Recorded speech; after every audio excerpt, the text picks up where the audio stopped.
Assalamualaikum warahmatullahi wabarakatuh. Perkenalkan kami dari kelompok 1 dari kelas A. Dan perkenalkan nama saya Nisrina Dienta Salsabila dengan NIM 13-12-5041. Perkenalkan, nama saya Filomena Supriyanti dengan NIM 13125020. Perkenalkan, nama saya Rahaja Kota Sejati dengan NIM 131250003. Perkenalkan, nama saya Muhammad Radwa Yudi dengan NIM 131250032. Nama saya Eva Febriana dengan NIM 13125000248. Nama saya Ahmad Hakim Tamarpanulu dengan NIM 13-12-5044. Nama saya Alam Masjid Ramadan dengan NIM 13-12-5052. Laicite merupakan konsep sekularisme ala Perancis yang menegaskan pemisahan urusan agama dari negara.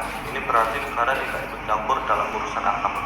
Begitu pula agama tidak mempengaruhi kebijakan negara.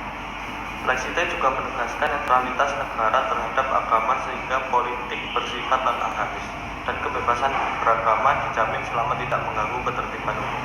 Dan tujuan dari Laicite adalah untuk menjamin kebebasan beragama atau tidak beragama, serta menjamin kesetaraan perlakuan terhadap semua agama dan kepercayaan. Laicite juga bertujuan menciptakan kehidupan bersama yang damai dan harmonis antar warga negara tanpa memandang keberagaman keyakinan. Selain itu, Laicite berfungsi untuk memisahkan urusan agama dari urusan negara agar tidak ada campur tangan agama dalam kebijakan negara dan sebaliknya. Baik, dari contoh adalah larangan menggunakan simbol atau atribut keagamaan di sekolah negeri Prancis, seperti larangan hijab yang menutup wajah. Di ruangan publik dan transportasi umum, pemerintah juga tidak memberikan subsidi haji di pekerjaan keagamaan sehingga agama dan negara benar-benar bersama. Saya Eva Febriana, saya akan menerangkan tentang landasan hukum Laicite yang ada di Indonesia. Dapat dilihat dari beberapa peraturan undang-undang, antara lain ada di pasal 29 Undang-Undang 1945 yang menjamin kebebasan beragama dan keyakinan bagi seluruh warga Indonesia. Kemudian ada di Undang-Undang Nomor 39 Tahun 1999 tentang Hak Asasi Manusia atau HAM yang menjamin hak kebebasan beragama dan keyakinan. Kemudian ada Undang-Undang Nomor 12 Tahun 2005 tentang ratifikasi konvensi internasional tentang hak-hak sipil dan politik yang menjamin hak kebebasan beragama dan berkeyakinan. Landasan hukum tersebut menunjukkan bahwa Indonesia memiliki komitmen untuk melindungi hak kebebasan beragama dan berkeyakinan bagi seluruh warga negaranya. Adapun dampak dari penerapan Laicite pada kehidupan sosial masyarakat di Indonesia memiliki dampak positifnya, yang mana antara lain adalah yang pertama, yakni meningkatkan toleransi antar agama dan keyakinan, seperti yang dapat kita lihat dalam penelitian yang dilakukan oleh Institute for Social and Economic Research atau ISIR pada tahun 2019. Dalam penelitian tersebut menunjukkan bahwasannya masyarakat Indonesia mendukung yang namanya toleransi antar agama. Dan yang kedua, yakni adalah mengurangi konflik antar agama dan juga keyakinan. Seperti yang dapat kita lihat kembali dalam contoh kasus konflik antar agama yang ada di Maluku, yang dapat diatasi melalui dialog dan juga mediasi.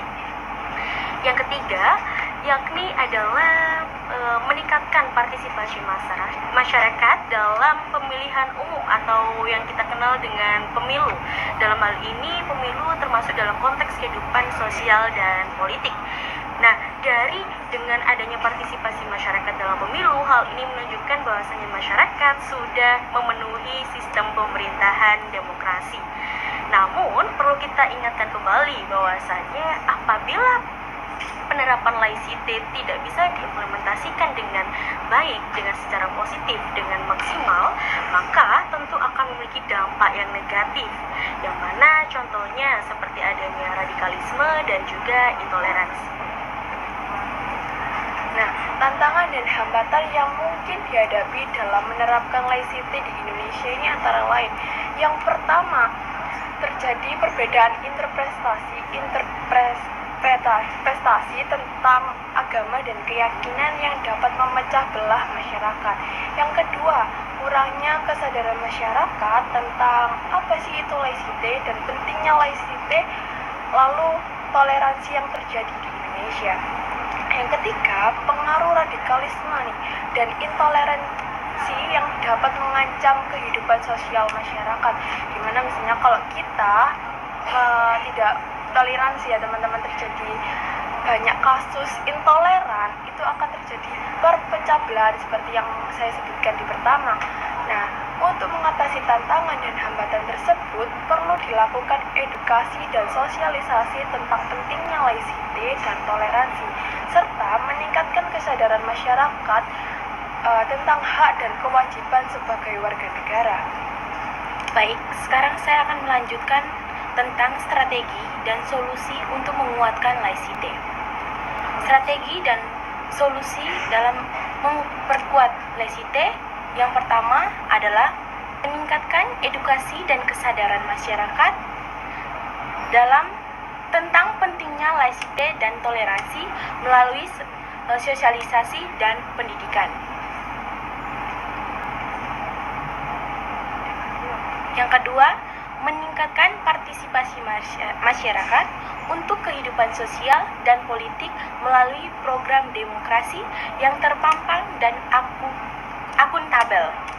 Yang ketiga, meningkatkan kerjasama antar pemerintah, masyarakat sipil, dan lembaga keagamaan untuk mempromosikan laicite dan toleransi. Dari sini saya dapat menyimpulkan solusi dan strategi dalam laicite.